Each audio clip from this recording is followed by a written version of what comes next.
Hey everyone, Noah Zerby here. This is one of a series of videos looking at concepts in development. In this video, we're going to look at the Washington Consensus, the ideological framework that underscored mainstream development programs from the 1980s at least through the early 2000s, and arguably even into today. It was the philosophy that underscored structural adjustment programming and was the key foundation to development thinking for decades. So let's get to it. The term Washington Consensus was first articulated in a 1989 article by John Williamson, a British economist at the World Bank. In it, Williamson outlined what he observed to be the 10 common features or principles of development thinking in Latin America in the 1980s. Broadly speaking, the Washington Consensus encompassed a series of policy reforms envisioned by the International Monetary Fund, the World Bank, and the U.S. Treasury Department. Collectively, these reforms centered on a rejection of state-led or interventionist approaches to development and instead focused on free market-based policies. Initially derived from policy reforms in Latin America, the Washington Consensus quickly became the primary prescription for economic development around the world. At its most basic level, the consensus emphasized macroeconomic discipline, a market economy, and openness to the world economy.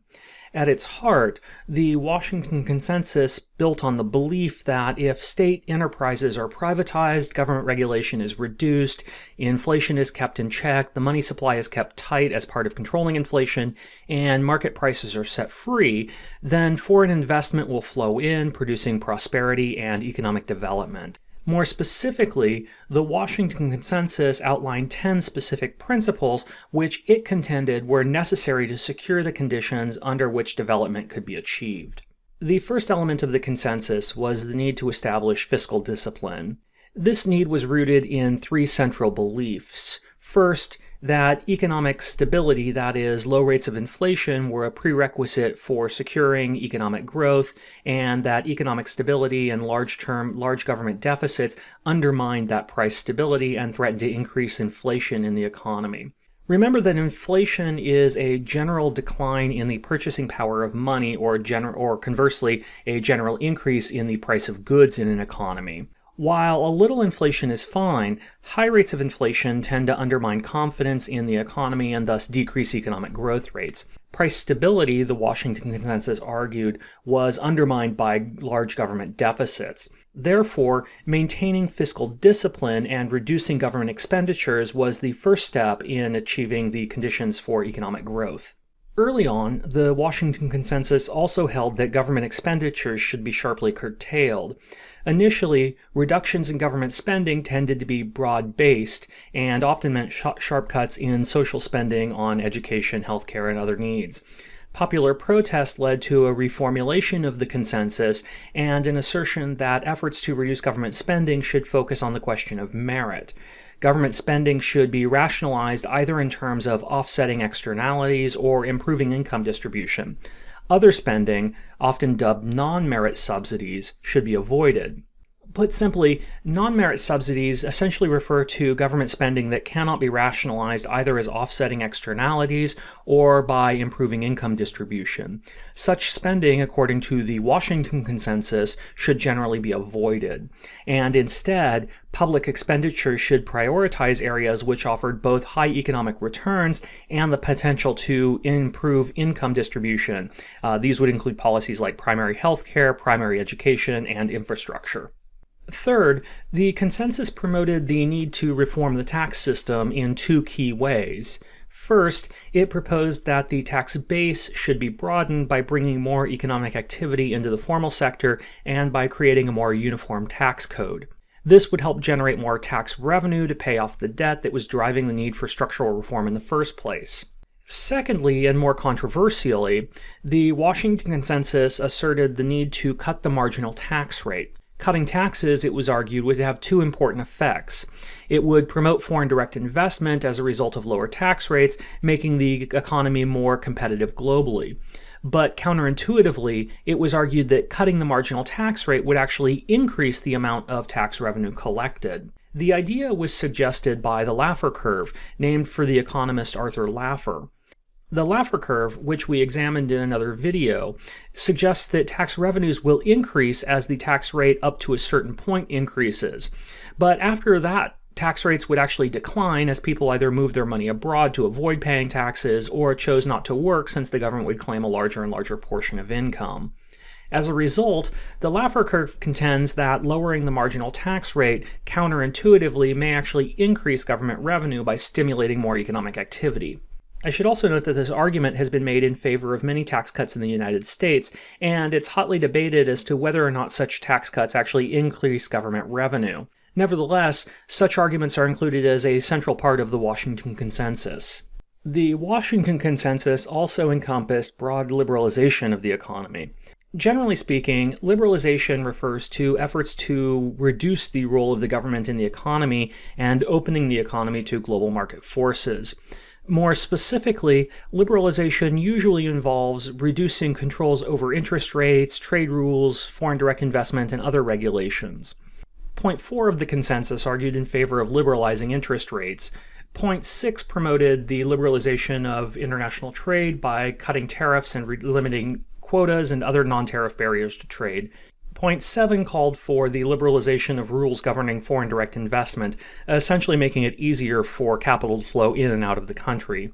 And point 9 called for the deregulation of the economy, or the eradication of regulations and politics restructuring competition or creating trade barriers to entry into the market. Broadly speaking, it called for a deregulation of the economy. Point 5 of the consensus called for the use of floating rather than fixed or pegged exchange rate systems. We discussed exchange rate systems in another video, but the point of this in the context of the Washington Consensus was that floating exchange rates permitted currency devaluation. Historically, many developing countries had overvalued their currencies in an effort to make imports more expensive and thus foster domestic economic activity and production. But the Washington Consensus argued in favor of the opposite approach. Countries should devalue their currencies in an effort to be more competitive globally while reducing imports. If the costs of production are priced primarily in local currency terms, this makes sense. Devaluing your currency will make your exports cheaper in the context of global economics, fueling economic development. The challenge, though, is that demand for primary commodities was relatively inelastic. Price decreases did not always generate increased demand in global markets. Further, as many developing countries were devaluing their currencies simultaneously, a general downward trend in prices for many of their primary commodities occurred, eliminating many of the supposed benefits of devaluation in the first place. Nevertheless, currency devaluation became a common focal point for Washington Consensus policies. The final two elements of the Washington Consensus centered on the expansion and protection of private property rights. Point 8 called for a privatization of state-owned enterprises. This argument embodied in the consensus was that states had expanded too broadly and that selling off or privatizing state enterprises would increase efficiency, reduce prices, and expand the availability of services. In practice, however, the private sector did not necessarily replicate the coverage provided by the state. Introduction of school fees also led to a reduction in school enrollments. Privatization of electricity and water service delivery led to massive disconnections in Asia, Africa, and Latin America. It also sparked popular protest, and privatization of state services became a lightning rod for opposition to the consensus in countries around the world. And finally, point 10 called for the establishment of private property rights. While the Washington Consensus emerged out of the experiences of Latin America, it quickly became the default model for development, most notably operationalized through the International Monetary Fund in structural adjustment programming. The mandatory conditions countries had to meet to be eligible for emergency assistance from IMF, and particularly after the 1980s, to secure the seal of approval necessary to borrow from private creditors as well. Not surprisingly, the consensus also generated considerable controversy and criticism. Some of the most poignant criticism came from inside the international financial institutions themselves. The Nobel Prize-winning economist Joseph Stiglitz, who served as chief economist of the World Bank from 1997 to 2000, was particularly critical.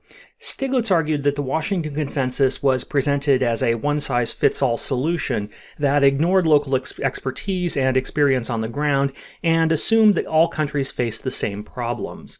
According to Stiglitz, when the IMF decides to assist a country, it dispatches a mission of economists. These economists frequently lack extensive experience in the country. They are more likely to have first-hand knowledge of its five-star hotels than of the villages that dot its countryside. Needless to say, a little number crunching rarely provides adequate insights into the development strategy for an entire nation. Stiglitz continues, even worse, the number crunching isn't always that good.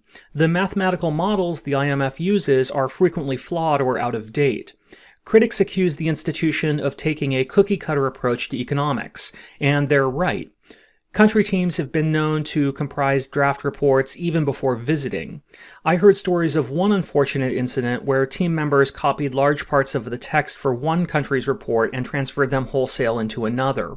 They might have gotten away with it, except the search and replace function on the word processor didn't work properly, leaving the original country's name in a few places.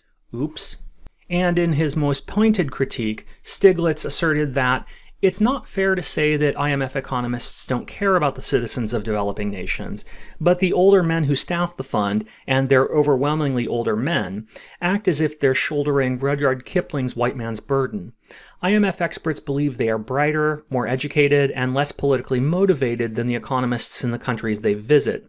In fact, the economic leaders from those countries are pretty good, in many cases brighter or better educated than the IMF staff, which frequently consists of third-rate students from first-rate universities. It's hardly a ringing endorsement. But probably the most damning critique of the consensus comes from an effort to answer the question of whether or not it worked. While the broad principles of the consensus made sense in theory, in practice they often failed to deliver on economic growth. As this graph suggests, across a wide range of Latin American countries that undertook consensus-style reforms, economic growth actually slowed after the model was adopted. The one exception was Chile, where growth rates picked up. But in every other country in the region that followed the policies, growth actually slowed, and indeed in many, the 1980s became known as the lost decade for development. So that concludes our very brief introduction to the Washington Consensus. Be sure to check out the other videos in this series, and thanks for watching, everyone. Have a good day. Bye.